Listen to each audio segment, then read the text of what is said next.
Hello, good morning.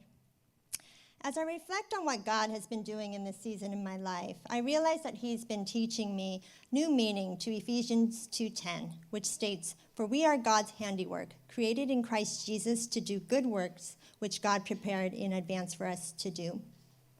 I used to have a very narrow definition of what good works means in this verse. I would put good works into different categories, with spiritual activities like evangelism and prayer as those God considers the best of the good works. But I realized through my work this past year that the good works God has for us to do are so much more than so-called churchy activities, that good works involves activities at home, at work, and even in our leisure time. And the call given to each of us through our theme verse, Micah 6:8, to act justly, to love mercy, and to walk humbly with our God is part of the good works referenced in Ephesians. This realization started back when I was in Japan. As many of you know, Pastor Mike and I lived in Japan as missionaries for 9 years. As our time in Japan was coming to an end, I happened to connect with one of my old coworkers and told her that I would be moving back to the States. And she told me that there was a position that had just opened up and that I should apply. I was caught off guard because applying for a job wasn't on my radar. I was in the midst of closing up our time in Japan and making preparations for our move back. I thought I would first just spend a few months just adjusting back into life in America and then slowly start looking for work again. To make a long story short, I ended up applying for the job, was offered the position, and started work within a few weeks after we arrived in LA. When I was given this job opportunity, I was extremely happy and excited about it. While I loved what we were doing in Japan, there was a part of me that really missed working, and I felt guilty about how I was feeling. This guilt was tied to my misconception that the good works I was to do for God should be ministry activities, and that those are the things I should really get excited about. I decided to go to the Lord with these feelings. The Lord encouraged me and showed me that he had uniquely made me and wired me the way I am, with my passions and my giftings. The good works that I mentioned in Ephesians are not limited to church, but include everything I do. The Lord showed me that it was actually my duty and calling to use my abilities and interests to work and glorify him in the process. That the things I do for my job can and should be the good works that I offer to God. I've been at my job for 2 years now, and I would have never imagined the type of work I'm currently involved in. My primary role is to support nursing education, but with the COVID pandemic, my priorities shifted, and the department was tapped to support COVID-related projects, and specifically work that involved making healthcare services accessible to the community.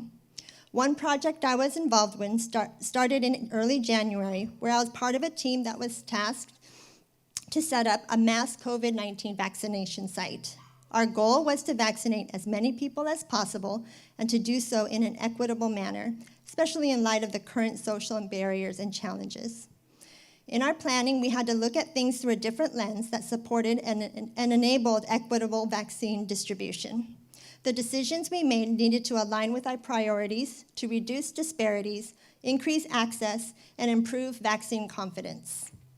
For example, we made sure that the location was accessible to disadvantaged communities and that there was public transportation to and from the site. We had to think through details, like setting our hours of operation to accommodate the target population. We needed to be aware of the specific needs and fears of the population in regards to registration and eligibility verification.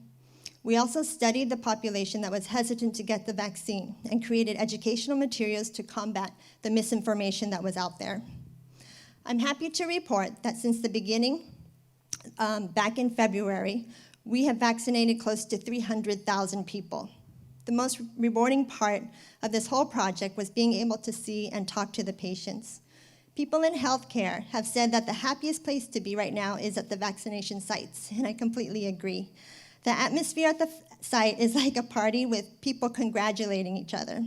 There are literally tears of joy. For some, coming to the vaccination site was the very first time they stepped out of their house in a year. And the vaccine has helped lift their fear and give them hope. People were so happy and grateful to get the vaccine because it meant they could start experiencing life's simple yet profound joys once again, such as spending time with their family members that they hadn't seen since the pandemic started. I thank God for teaching me a little bit more about what Ephesians 2:10 and Micah 6:8 mean through my work. I was able to invite God into my work activities and depend on him for wisdom and direction to best serve his people. I was able to use the position and skills God has given me to do my small part in making healthcare more accessible to those in vulnerable populations. And lastly, I was able to find freedom to enjoy my work and glorify God in what I was doing. Lastly, I want to close by sharing that the recent vaccination clinic that we hosted here at church was an amazing experience. First, I was grateful to be able to take what I did at work and apply it to ministry here at our church. Second, I was able to witness the church body come together in a moment's notice to provide the vaccine to our community. As I watched the patients being welcomed and served by our church members at all the different areas of the clinic, it firmed up in my heart that God has given every person a capacity for adding value in some particular way to our community. Every person is uniquely designed by God and has a part to play in the Micah 6:8 call to live justly, love mercy, and walk humbly with our God. Thank you very much.